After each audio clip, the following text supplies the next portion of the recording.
Hey, I'm Alex Radcliffe from Board Game Co., and this is Where Are They Now for the month of September.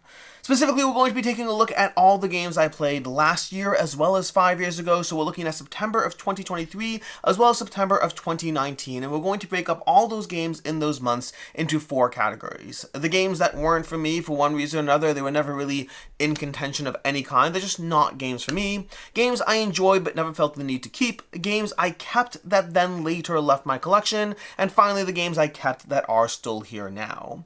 I'm going to start with 2023, and everything in this video is timestamped. You can go ahead and check it out down below. But starting with September 2023, and specifically the games that weren't for me. These were not necessarily bad games, but they are games that start to move down to that 3 or lower score. In general, when I'm looking at these, when I say a game wasn't for me, it usually means it's a 3 or lower. I'd play it if you wanted to, possibly. It depends how low the score goes, but not enough to really get me interested in keeping it myself. Once you move to a 3.5, that's when I already like the game, but have to start making decisions about what to keep. So basically, all these games are 3 or lower for me, and we're going to start off with Leaf. Leaf from Tim Eisner.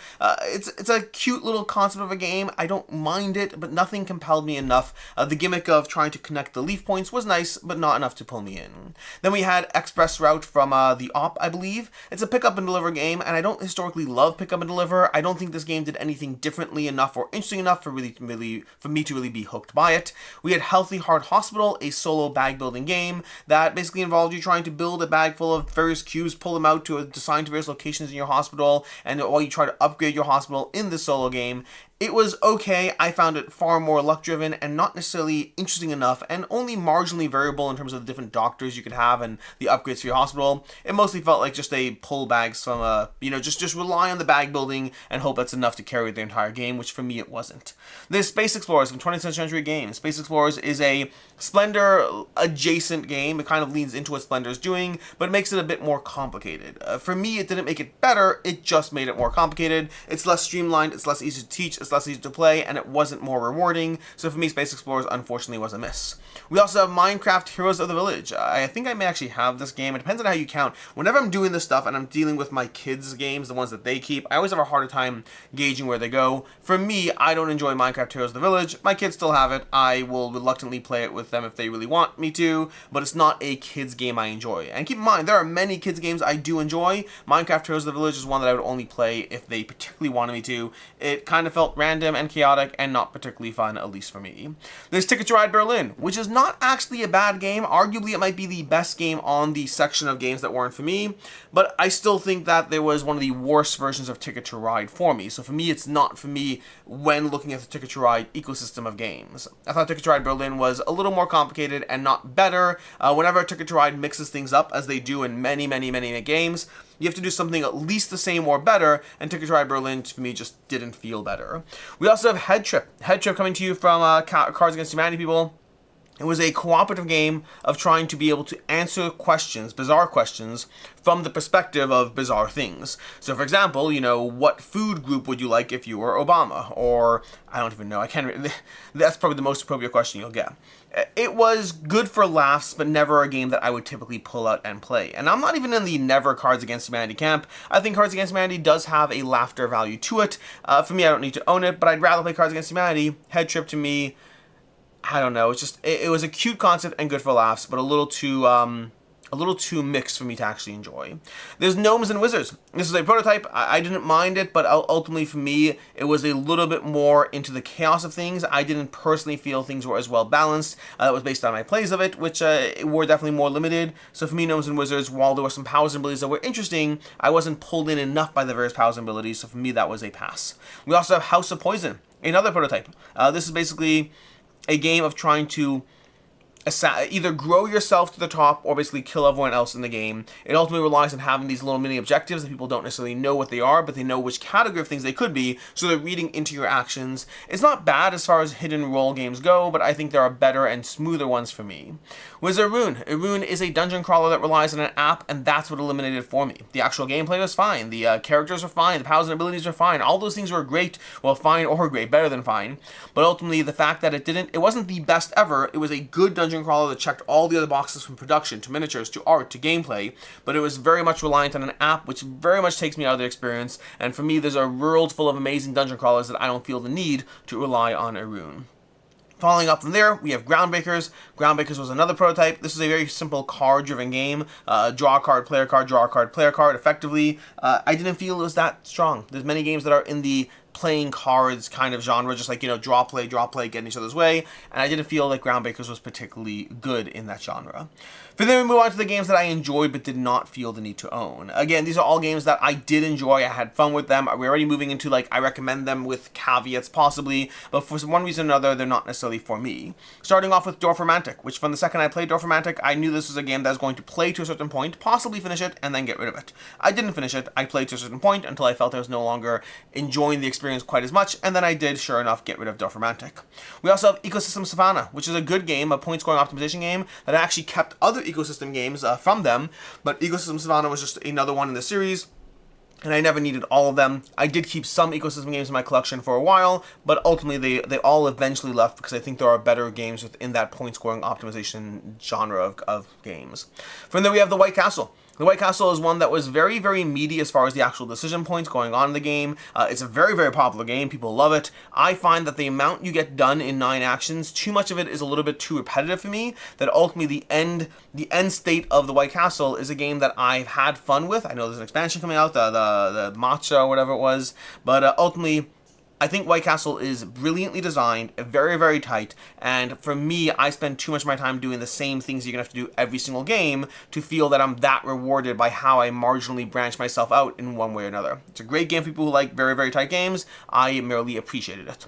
Moving on, we have Horror on the Orient Express. That was a prototype as well. Got a chance to play that one. I think there's a lot of powers and abilities and a lot of fun things going on in the game. It is a game that I could see myself enjoying if I played more, but for right now, I'm in the camp of, I liked it, but I wasn't like, oh my gosh, I have to have this. I was like, this is a good game with lots of things going on, a little bit of a deduction element going on, cooperatively trying to figure out what's going on in this train as you use your character's powers and abilities and all that. So the powers and abilities part was great. The cooperative deduction elements were great. I thought that there was a little too much going on in the game that I didn't feel was a clean game. I felt it was a very, very good game if I'm willing to power through to the point of appreciation without having to delve further into the rules. There's also My Island. My Island, which technically I still own. It depends how you count this one. My Island, I want to finish the game. I plan on finishing the game. Whether I do so on camera or off, that's a different question, but I plan on finishing My Island from Cosmos, but it became very clear to me that while I enjoy My Island, My City is the game that I prefer a lot more. So I still haven't rated My Island because I never got around to finishing it. My City is a game I powered through so quickly, and My Island's like, oh, this is fun, and I haven't finished it. So that kind of could be where the rating's at. I still like it, I just think My City's better, and as soon as I finish My Island, it will be immediately leaving my collection, probably never to be played again. Oh wait, technically I have 2 full plays of it. I don't think I care enough to play it again. I might gift it to somebody else because there's still a full play. If you're playing at a 2-player count, there's still a full play left in the game, and it's not for me. Moving on from there, we have Dragon Eclipse. Dragon Eclipse is one that I do think is a very good game, and it's one that Awakened Realms may send it to me, in which case we'll see, because if they do send it to me, I might continue playing it to see where it goes for me. Ultimately, it's a campaign game in a world full of games. It's a campaign game where I'm already trying to back fewer and get fewer campaign games as it is. So it's not that Dragon Eclipse wasn't good. It is good. It is very good. I gave it a 4 out of 5. I like it a lot. I think it's very, very compelling for a campaign game, but it's still a campaign game, and I have too many of those, and I am trying to cut back so hard right now. So I actually have another campaign game purge coming up on the channel as I try to reduce the number of campaign games because they're so hard to commit to. So Dragon Eclipse is great, but it wasn't good enough to power through my reluctance to table a campaign game. Again, if they send it to me, I will probably try it and see where I end up, but definitely not one that I backed. Moving on, we have Kohaku. Kohaku is from 20th Century Games. It's a little fish game of laying out tiles as, again, point scoring optimization. I thought it was very well done. It's a little simple and procedural in the world of point scoring optimization games that I tend to enjoy. And point scoring optimization is a broad category, but usually I mean some form of either tile laying or card laying where you're taking into account 7 different ways to score points, and you're like, well, if I put this here, I'll get 2 points for that and 3 points for that, but if I put it in here, it'll be in a column and do this. There's lots of games that do things like that. Kohaku is one of them. Kohaku is very quick and clean, and I think it's a great entry to the genre. For me, it's a little underwhelming compared to the types of games that give you a lot more to think about and do. We also have Fate, Defenders of Grimheim. This is another prototype. This was another one that I enjoyed. It's a little bit of a tower defense, cooperative tower defense elements, lots of fun things going on in the game, but ultimately, I think the art did not pull me in at all. I was not entranced by the art, and more than that, I think the art took me out of it a bit. I wasn't a fan of the art style, but ultimately, it still was an enjoyable game, just not one that I felt the need to own. And then lastly, we have Bitoku from Devere. Bitoku is very, very solid. I like Bitoku a lot, with the caveat that I like other games more. This is going to be a constant problem when you have medium to heavy Euro games that give you a lot of things to do. I find there's only so many of those I want in my collection because there's so much stuff going on in the go here, take these things, turn those two things into a point. If you convert this here, you also get 4 points for every one of those things that you get. So try to get more of those things while also trying to go here, because then you could put 2 of those into your tableau and get a point for every column those are in. Point scoring, like Euro games are just like, they all do things differently. And I do think Bitoku is very satisfying. I even played with the expansion. But ultimately, I think there are other Euro games that I prefer more that are a little bit less much going on. Bitoku has a lot going on, and I don't think the game pays off to the level of the things going on. In the category of games that I kept then left, we only have one, which either means we had a particularly odd month, or I'm just getting better at saying no from the get-go, as opposed to saying yes and later no. I'm very much a fan of games, and that means that I'll play something and be like, ooh, I want it, and then as time goes on, I'm like, but I'm not playing it, and then I have to get rid of the games that I like, because I genuinely do like these games. I just have to recognize the constraints on my own time. So I have gotten better at saying no right away, as opposed to feeling silly later when 8 months I'm like, okay, turns out I was wrong. For this category, we only have one game. We have Dragonkeepers from Cosmos. I really like Dragonkeepers. It's a fun, fast-paced, easy game, very, very cutesy. But again, ultimately, when I kept it, I was like, I know I'm being optimistic, and 8 months later, or whenever it was, I was like, you know what, it's gonna have to go. So Dragonkeepers is good. I do recommend it. It is on the lighter side, and I think there's too many games that there's too many games. That's what it comes down to. I like Dragonkeepers. I'm just not going to table it as much.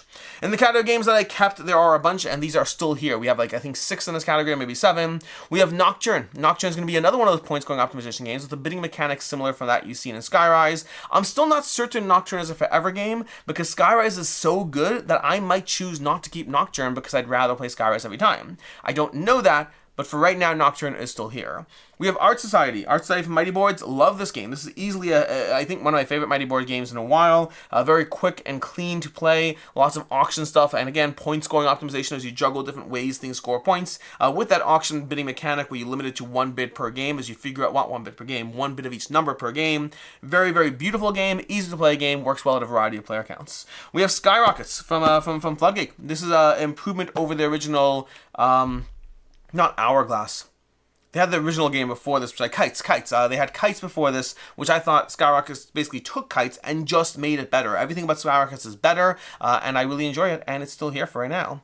We have Apiary. Apiary from Stormlight Games, a delightful game that they had 2 major hits for me in 2023. They had Expeditions and Apiary. They already have more content for Apiary with Expanding the Hive, which I think is just easy, good additions to the game. I like Apiary a lot, and I'm very happy to have this one in my collection, and I imagine it'll be here for a while. There's Evenfall, which technically still is in the, who knows where it goes category, but for right now, Evenfall is pretty safe. I played it a year ago, and, in 2023, for the first time. I should say, all of these are games that I played for the first time a year ago, and for the first time 5 years ago. But Evenfall was great, my first play of it, and I still need to get a review to you on the channel, but I really like the variableness of the ways you score points with all the cards and the ways they intermingle. I really enjoyed that, and I'm looking forward to playing it more and reviewing it for you. And then lastly, we have Wayfarers and Tigris. Again, another one in that point scoring optimization, but this time with, again, heavily, like Evenfall, very card driven system, a game that you're going to be getting a ton of cards, trying to figure out how they score from Garfield Games, and this is easily my favorite Garfield game. Hadrian's Wall at one point was probably higher for me, but Hadrian's Wall I did feel over multiple plays got a little static in what you're doing, similar to what I talked about how the White Castle, you only have 9 actions, and like 3 or 4 of them feel like the same thing you have to do every single game. In Hadrian's Wall, I feel like half the game is the same thing every time you play it, so I did enjoy it a lot, but I eventually did move on, whereas Wayfarers and Tigris is still here. Going down to 2019, because these are all the games of 2023, which means as we move on to 2019, we have a much, much smaller list. In fact, in the 2019 wasn't for me category, I got nothing. There wasn't a single new game I played in 2019 that I didn't enjoy. I enjoyed them all. Whether I kept them or not is a different story. In the enjoyed category, we have a few. We have Path of Light and Shadow, which is a deck building game that was a little convoluted. I really liked what the game was doing. I did feel it was a little convoluted to keep, but I did enjoy it a lot. We had Village Attacks, which similarly, I enjoyed Village Attacks. I love characters and powers and abilities and like the little trap setting of the dungeon as monsters invaded. Ultimately, for me, Village Attacks lost to Zombicide. It's fighting in a very similar space as far as the feeling the games give, and I prefer Zombicide a lot more, so that was an easy one to keep.